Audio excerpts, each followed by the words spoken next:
లేదా హైదరాబాద్లో ఆర్భాటంగా చెప్పినటువంటి రాహుల్ గాంధీ వచ్చి ఏదో మేనిఫెస్టో చెప్పి 5 గ్యారంటీలు 26 మా యొక్క వాగ్దానాలు అని చెప్పినటువంటి ఆ సందర్భంగా కూడా కాంగ్రెస్ పార్టీ జిన్నా మేనిఫెస్టోని అమలు చేస్తుందని చెప్పాడు కిషన్ రెడ్డి గారు.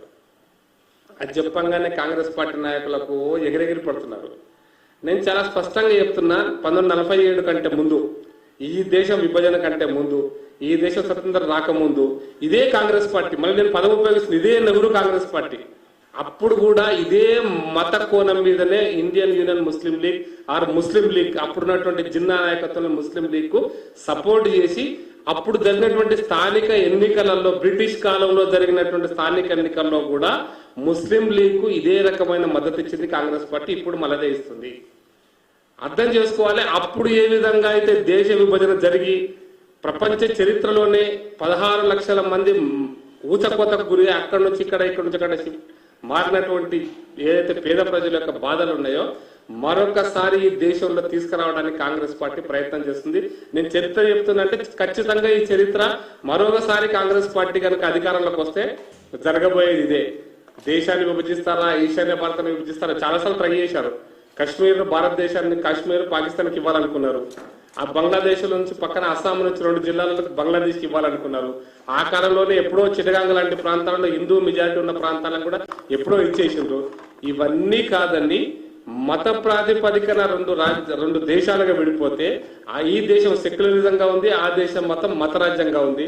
ఇది కాంగ్రెస్ పార్టీకి, దేశ ప్రజలకు అర్థమైంది. కాంగ్రెస్ పార్టీకి అర్థం కాలే కానీ దేశ ప్రజలకు అర్థమైంది. కాబట్టి ఇప్పుడు ఈ యొక్క ఎన్నికల మేనిఫెస్టో అయితే కాంగ్రెస్ పార్టీ ఈ దేశం ముందు పెట్టిందో, దేశ ప్రజల ముందు పెట్టిందో, ఇది పూర్తిగా ముస్లిం లీగ్, అప్పటి ముస్లిం లీగ్ పదజాలం అంతా కూడా ఇప్పుడు పెట్టినారు. నేను చాలా మోడీ గారు ఇదే మాట చెప్పారు. కిషన్ రెడ్డి గారు కూడా ముస్లిం లీగ్ అంటే జిన్నానే, ఇంకొకరు కాదు, అదే మాటను కిషన్ రెడ్డి గారు చెప్పారు. ఇప్పుడు ఎందుకు ఉలికిపోవటం అర్థం కావట్లేదు. ఈ దేశంలో డ్రెస్ కోడ్ తీసేస్తామన్నారు. తీసేద్దని ఎవరన్నా, ఎవరి డ్రెస్ వాళ్ళు వేసుకోవచ్చు. కానీ డ్రెస్ కోడ్ ఎక్కడ పడతాకంటే ఆర్మీలో కూడా అదే పద్ధతిలో నేను పోతానంటే కుదురుతుందా? స్కూల్కి ఏ పద్ధతిలో ఆ పద్ధతిలో పోవాలంటే కుదురుతుందా? ఇదే మేము చెప్పింది కూడా. ఈ దేశంలో ట్రిపుల్ తలాక్ ఎత్తేస్తామన్నారు. అంటే నేను అనే పదం ఏంటంటే మళ్ళొకసారి మత ఉన్మాదుల యొక్క మత మౌఢ్యం ఉన్నటువంటి ముస్లిం లీగ్, ఎంఐఎం పార్టీ, ఈ 2 రాసినటువంటి యొక్క మేనిఫెస్టోనే ఈరోజు కాంగ్రెస్ పార్టీ పొందుపరిచింది. దానికి జిన్నా మేనిఫెస్టో లాగా ఉందనంటే కిషన్ రెడ్డి గారి మీద కాంగ్రెస్ నాయకులు ఎగిరెగిరి పడుతున్నారు. వాళ్ళ పేరు చెప్పక్కర్లే కానీ ఎగిరెగిరి పడుతున్నారు. నేను కాంగ్రెస్ నాయకులకు ఇప్పుడు ఒక మాట చెప్పదలుచుకున్నా మీ ద్వారా కూడా. అసలు ఈ దేశంలో కాంగ్రెస్ పార్టీకి రాజ్యాంగంలో పొందుపరిచింది సెక్యులరిజం అని కాంగ్రెస్ పార్టీ, ఇందిరాగాంధీయే.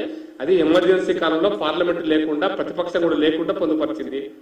నిజంగా సెక్యులరిజం యొక్క అర్థం ఏమన్నా కాంగ్రెస్ పార్టీ నేను ఇంక్లూడింగ్ రేవంత్ రెడ్డిని, రాహుల్ గాంధీతో కూడా ఛాలెంజ్ చేస్తున్నా. మీరెవరన్నా భారత రాజ్యాంగం ప్రకారం సెక్యులరిజం అంటే మీనింగ్ అర్థం ఏందో చెప్పగలుగుతారా? నేను ఏ చర్చకైనా సిద్ధం. తప్పుడు మాటలు, అబద్ధం మాటలను పక్కన పెడదాం. ఒకప్పుడు ఆంధ్రప్రదేశ్ హైకోర్టు కూడా ఉమ్మడి రాష్ట్రంలో ఉన్నప్పుడు సెక్యులరిజం అంటే ఏందో ఒక నిర్వచనం కూడా ఇచ్చింది, దాని యొక్క విశ్లేషణ కూడా ఇచ్చింది. ప్రజలు కట్టేటువంటి పన్ను రూపంలో కట్టేటువంటి ఏ ఒక్క రూపాయిని కూడా ఏ మత కార్యక్రమాల ఖర్చు పెట్టద్దు. దాని అర్థం రాష్ట్ర అంటే ప్రభుత్వానికి మతం లేదు. State has no religion. ప్రభుత్వానికి మతం లేదు. ప్రభుత్వ కార్యక్రమాలు ఏవి కూడా మత ప్రాతిపదికన జరగకూడదు అనేటువంటిది ప్రభుత్వం ఏ మతానికి సంబంధించింది కాదు. దీని యొక్క మీనింగ్ అది. దాని అర్థం ఏందయ్యా అంటే ఒక ప్రత్యేకమైనటువంటి కళ్యాణ లక్ష్మి ఒకటి, షాదీ ముబారక్ ఇంకొకటి, అందరికీ ఒకటి. అందుకోసం నేను ఒక పదం ఉపయోగిస్తున్నా. ఈ దేశంలో నిజమైనటువంటి రాజ్యాంగంలో పొందుపరిచిన సెక్యులరిజం అనేటువంటి పదాన్ని పూర్తి స్థాయిలో అమలు చేస్తున్నటువంటి నిజమైన సెక్యులర్ పార్టీ ఏంటంటే మోడీ నాయకత్వంలోని భారతీయ జనతా పార్టీ, ఎన్డీఏ ప్రభుత్వమే. నేను ఎందుకు చెప్తున్నా అంటే రాజ్యాంగం చెప్పినటువంటిది, కోర్టులు చెప్పినటువంటి నిర్వచనం ఏంటంటే, ఉదాహరణకి ముద్రా బ్యాంకు రుణాలు ఇస్తాము, అది ముస్లింలకు వేరు, హిందువులకు వేరు ఉండదు. ఉచిత బియ్యం ఇస్తాం, హిందువులకు వేరు, ముస్లింలకు వేరు ఉండదు. ఏ పథకం స్కాలర్షిప్, విద్యార్థి స్కాలర్షిప్ ఇస్తారు, హిందువులకు వేరు, ముస్లింలకు వేరు ఉండదు. లేకపోతే స్టాండప్ ఇండియా ప్రోగ్రామ్ ఇస్తాం, ముస్లింలకు వేరు, హిందువులకు వేరు ఉండదు. ఏ రకమైనటువంటి స్వచ్ఛ భారత్ కింద ఇండ్లు కట్టిస్తారు, టాయిలెట్స్ కట్టిస్తారు. అది ముస్లింలకు కట్టియారు, హిందువులకు, ముస్లింలకు కట్టి హిందువులకు కట్టిస్తారు. ఇది ఉండదు. సెక్యులరిజం యొక్క మీనింగ్ ఇది.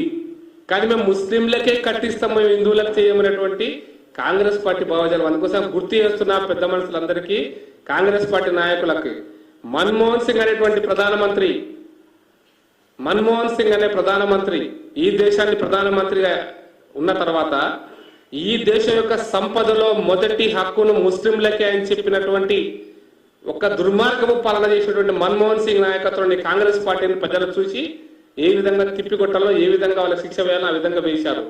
మరొకసారి కాంగ్రెస్ పార్టీ తమ నిజ స్వరూపాన్ని బయటపెట్టింది. సచార్ కమిటీ కూడా ఒక దుర్మార్గపు దొంగ కమిటీ. సచార్ కమిటీ రిపోర్టును అమలు చేస్తామని మేనిఫెస్టోలో ఎప్పటి నుంచి మొదలు పెడితే, మేము డ్రెస్ కోడ్ నుంచి మొదలు పెడితే ఈ దేశంలో మత ప్రాతిపదికన వక్ఫ్ చట్టాలు తీసుకొచ్చింది కాంగ్రెస్ పార్టీ. మత ప్రాతిపదికన నిర్ణయాలు తీసుకుంది కాంగ్రెస్ పార్టీ. 1951 నుంచి ఈ రోజు వరకు అన్ని రకాలుగా ఒక మతాన్ని కొమ్ముగాసి, ఒక మతానికి అనుకూలంగా, ఒక మతం యొక్క వ్యాప్తి కోసం జరిగేటువంటి అన్ని నిర్ణయాలను కాంగ్రెస్ పార్టీ తీసుకుంది, చట్ట రూపంలో తీసుకొచ్చింది.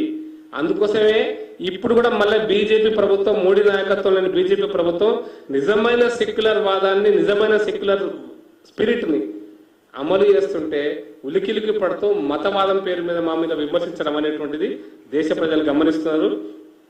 ఈ దేశంలో 100 కోట్ల మంది ఉన్నటువంటి ఒక సామాజిక, ఒక ధార్మిక జీవనం కావచ్చు, లేదా అంతకంటే పైన ఉన్న వాళ్ళు కావచ్చు. మేము అందుకోసమే చాలా స్పష్టంగా మా భావజాలం ఉన్న వాళ్ళందరూ కూడా చెప్తారు. 140 కోట్ల మంది భారత ప్రజలు అంటే కాంగ్రెస్ పార్టీకి దిమాకు ఉందో లేదో నాకు తెలియదు, రాహుల్ గాంధీకి ఉందా, మరి కాంగ్రెస్ నాయకులకు, ముఖ్యమంత్రికి ఉందా లేదని. రామ జన్మభూమి యొక్క రాముడి యొక్క విగ్రహ ప్రతిష్టాపన రోజు కూడా మా ప్రధానమంత్రి చాలా స్పష్టంగా ఒకటే మాట చెప్పాడు. 140 కోట్ల భారతీయుల యొక్క గర్వకారణం 140 కోట్ల భారత ప్రజల యొక్క ఈ యొక్క కార్యక్రమం ఇదని చెప్పాడు. దాని అర్థమైందా? అలా మిగతా మతాలు, మిగతా ఆరాధన పద్ధతులు ఉన్న వాళ్ళు లేరా? ఈ రకమైనటువంటి కనీస అవగాహన లేనటువంటి కాంగ్రెస్ నాయకులు నేనంటున్న డిఫరెన్స్ ఏంటంటే, బీజేపీ రాజ్యాంగ పరంగా ఉన్నటువంటి లౌకికవాదాన్ని, కాన్స్టిట్యూషనల్ సెక్యులరిజాన్ని బీజేపీ అమలు చేస్తుంది. కాంగ్రెస్ పార్టీ, బీజేపీ ఏతర కాంగ్రెస్ పార్టీతో ఉన్నటువంటి ఇండి గ్రూప్ మొత్తం కూడా పొలిటికల్ సెక్యులరిజం, రాజకీయ సెక్యులరిజాన్ని మాత్రమే వాళ్ళు అమలు చేస్తున్నారు. They are only for political secularism, not the constitutional secularism.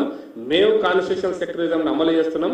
కాబట్టి భారతీయ జనతా పార్టీ యొక్క సెక్యులరిజాన్ని ఎవరు ప్రశ్నించినా అది సూర్యుని మీద ఉమ్మేసినట్టే మేము అనుకుంటున్నాం. కాబట్టి ఇప్పటికైనా ఈ మిడిమిడి జ్ఞానంతో, అర్ధ జ్ఞానంతో ఈ మాట్లాడే కాంగ్రెస్ నాయకులకు భారత ప్రజలు వాస్తవమైనటువంటి నిజమైన సెక్యులర్ పార్టీగా ఉన్నటువంటి బీజేపీకి, నిజమైన సెక్యులర్ అంశాలను మాట్లాడుతున్నటువంటి మోడీ గారికి, ఏ మతానికి సంబంధం లేకుండా అన్ని మతాలను గౌరవిస్తూ, ప్రభుత్వంగా గౌరవిస్తూ, ఏ కార్యక్రమం కూడా ముస్లింల అభివృద్ధి కోసం కూడా ప్రయత్నం చేస్తుంటే మోడీ గారి యొక్క పాలనను ముస్లింలు కూడా గుర్తిస్తున్నారు. ముస్లింలు కూడా బీజేపీ కోటేస్తారు, ముస్లింలు కూడా వేస్తారు కూడా. కాబట్టి రాబోయే రోజుల్లో వాళ్ళ పీఠాలు కదులుతాయి. ముస్లింలు కూడా ఉత్తరప్రదేశ్ లో, బెంగాల్ లాంటి రాష్ట్రాల్లో కూడా ముస్లింలు బీజేపీ కోటేస్తున్నటువంటి పరిస్థితి అర్థమైనాక కాంగ్రెస్ పార్టీలు ఎగిరెగిరి పడుతున్నారు. ఖచ్చితంగా భారత ప్రజలు ఇవ్వబోయేటువంటి తీర్పు, జూన్ 4వ తారీఖున రాబోయేటువంటి తీర్పు ఖచ్చితంగా నిజమైన సెక్యులర్వాది మోడీ ఎన్డీఏ ప్రభుత్వానిక, లేదా మత ఉన్మాదం నెత్తికెక్కినటువంటి రాహుల్ గాంధీ లాంటి కాంగ్రెస్ పార్టీకి అనేటువంటిది ప్రజలు నిర్ణయిస్తారు. అప్పటిదాకా వేచి చూద్దాం. నిజమైన